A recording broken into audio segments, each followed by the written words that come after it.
I can introduce you to a couple characters. Yeah. Okay, so a lot of stuff happens in this office of John's, right? So John is sitting in his office listening to the rain bounce off the skylights. A drop of water falls out of the skylight onto the tile floor. He looks at it and wonders if the skylight had sprung a leak. But there was no leak. It was the condensation that had formed because his pot of 16 bean soup had been boiling on the stove for hours, and the ham hock was falling apart as the meat fell off the bone. The voices in his head were back at it, discussing roles to be played, with portraits of madness, insanity strain, and in-depth analysis.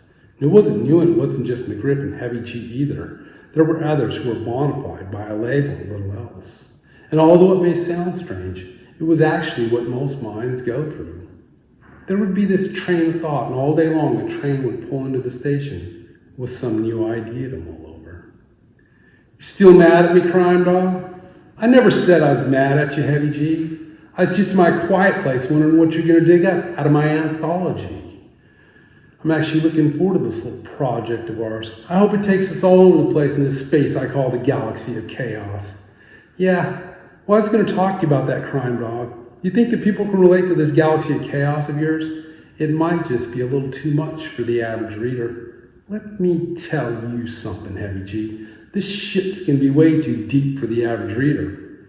But as far as my setting is concerned, I like it the way it is. Why is that, crime dog? I'll tell you why.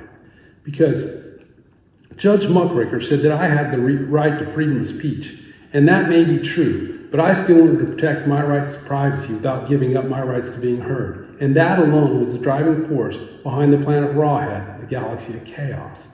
And the fact that I lived in Rock Point County in the state of Stambu didn't hurt either. Well, all right then, crime dog. I guess we'd better carry on. And Mr. Griffin put his pen down and went into the kitchen and served himself up a hot bowl of 16 bean soup.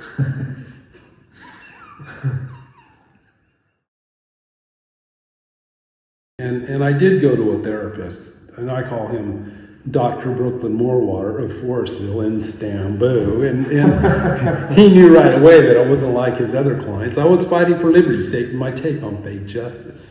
And as I read my stories to Dr. Moorwater, I didn't quite understand the power of a pen, but I knew the story of a man, and I sat down one day with a tablet of paper and something to say and began to write. That was almost 10 years ago now. And to be honest, it feels like none of it ever happened. And as crazy as it was, it had nothing on how crazy it would get. Turns out that my vision was a quest beyond the quandary of a test to know tomorrow. But I could never know tomorrow in a war of words. So I changed everybody's name and wrote poetry for a cause. Beyond the broken walls and claws of mitigation, fighting for my world and starting with this nation I would call Zambezi. And that pretty much sums